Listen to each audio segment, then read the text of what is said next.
of all kinds. Predators who abused women, fraudsters who ripped off consumers, cheaters who broke the rules for their own gain. So hear me when I say, I know Donald Trump's type. And this campaign is also about two different visions. One, where we are focused on the future. The other, focused on the past. We believe in a future where every person has the opportunity not just to get by, but to get ahead. Building up the middle class will be a defining goal of my presidency. So, like a little goosebumps here. So, Ali, we knew that if President Biden stepped down, the first few days of this rollout would be critical for resetting the narrative. How do you think it's going so far? I'm blown away by how it's going, I have to tell you, because I, as a journalist, don't often think these things will go as well as the faithful do. Mm-hmm. I thought it'd be a little rockier than this. I thought there would be a little bit more opposition. I think it's kind of amazing how she sort of stepped into this unity issue. The idea that I think Democrats were so hobbled by the fact that the Biden question had become disuniting. Wherever you were on the spectrum of whether Biden should stay or Biden should go, it felt hopeless for Democrats. And she has walked into this thing and she has said, all right, we're putting that conversation aside. We're done with that conversation. Now we're deciding what the message is to the American voter who was either unenthusiastic, was feeling overwhelmed. I'm amazed. As you know very well, it's very early days. On one hand. On the other hand, we're talking about almost 100 days to the election. It's really about 65 days before the first ballots are cast. Right. And people don't know Kamala Harris as well as they think they do. In other words, she didn't get that far in her attempt to be the presidential candidate the last time around. So it is her reintroduction to America. And she's got an opportunity here that I wouldn't have even guessed on Sunday that she had. Yeah, I mean, look, the cliche that you never have a second chance to make a first impression is a real thing, and it's a hell of a first impression. I'm hearing from people in my life who are not political at all about all the Kamala memes and stuff they're seeing on TikTok, and they're not only interested but inspired by it. So I think, yeah, the enthusiasm is real. If we're being honest, part of it is a sense of relief that Joe Biden is no longer the candidate. I'm not trying to be mean to him, but there is, this kind of exhale that we're no longer having a conversation about his age anymore. Yeah. But in addition to that, there is genuine excitement for Kamala Harris, and it's manifesting online in ways that I haven't seen since 2008. And also on the ground, I mean, I talked to my buddy Ben Wickler, who runs the Wisconsin Democratic Party. He says that, younger staffers at WisDems are telling him that they're hearing from friends who have never voted before, but now they're going to because they feel like this moment is historic. That was the word he used. The Milwaukee event that Harris did fit 3,500 people on very short notice and could have been bigger. They had, lines down the block. The state party raised $350,000 since Sunday. And the Harris campaign says that they've had 100,000 volunteer signups since Sunday. So that's real enthusiasm. And, Ben, it might have been a few days after Ben Wickler had said that they were out knocking on doors and everybody thought the debate performance was bad. Virtually none of those Democrats who thought so said, and so I'm going to vote for Donald Trump. What this has done is cause that discussion to go by the wayside, because for people, and in Wisconsin and Michigan, this is going to be very, very important, because there were Democrats who went out and said, I'm dissatisfied with Joe Biden. Some of them were further dissatisfied by the debate performance. Now they've got a reason to come back.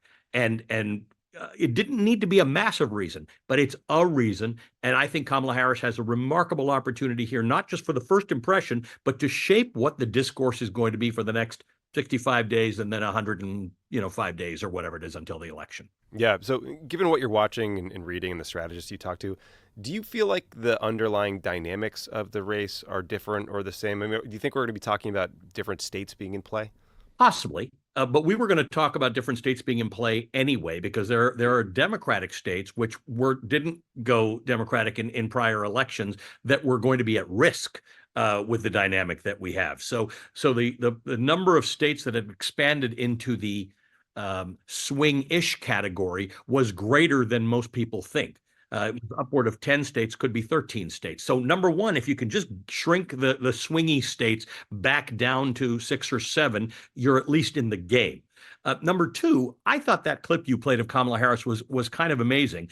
It was Ronald Reagan-esque, right? She has decided, and this is going to be a bit of a heavy lift for Democrats, particularly for or even for people like me who say that, you know, this is an existential election about democracy.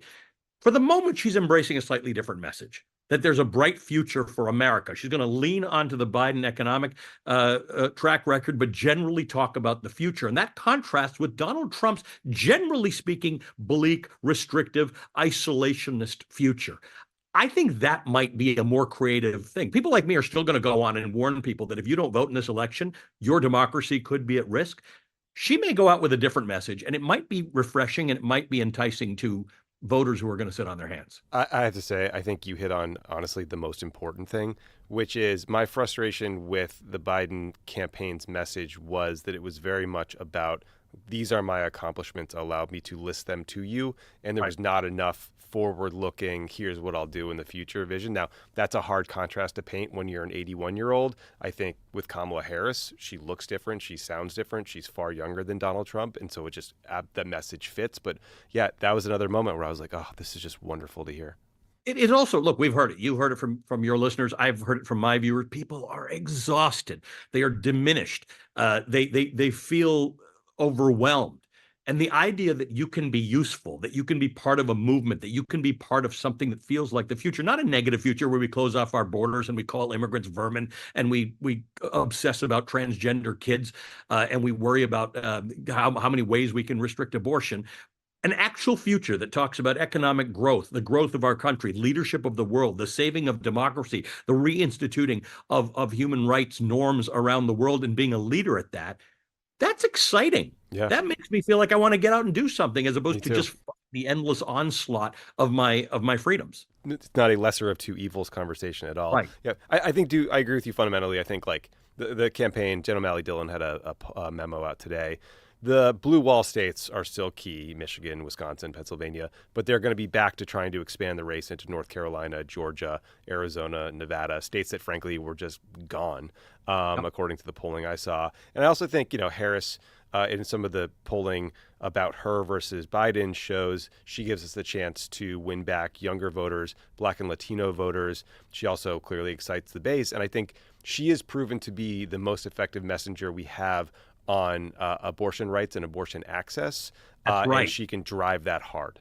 And that's the winningest thing that Democrats have at the moment. Even if the Democrats could overcome the weird thing about inflation and the economy, whereas the economy is doing one thing and people seem to express that it's doing another, they feel another. That's a real piece of work for the campaign. And I hope that works better for Kamala Harris than it has for Joe Biden. But this abortion issue still drives more voters out there, and it will drive more voters to the polls in the end. So Democrats, I mean, look, you know that there are people who argue that Democrats should be leaning into that and guns. Kamala Harris is actually a leader on both of those areas. Or the things that could cause people who weren't going to vote to go out and vote.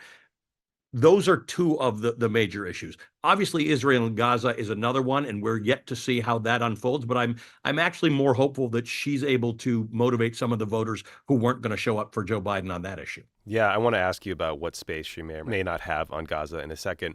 But the other interesting dynamic I'm noticing is Kamala Harris's experience as a prosecutor and as Attorney General of California was sort of seen as a liability for her in the 2020 primary because the country was in the midst of this discussion about police brutality after the murder of George Floyd. Now her law enforcement experience is a feature front and center of Harris's stump speech.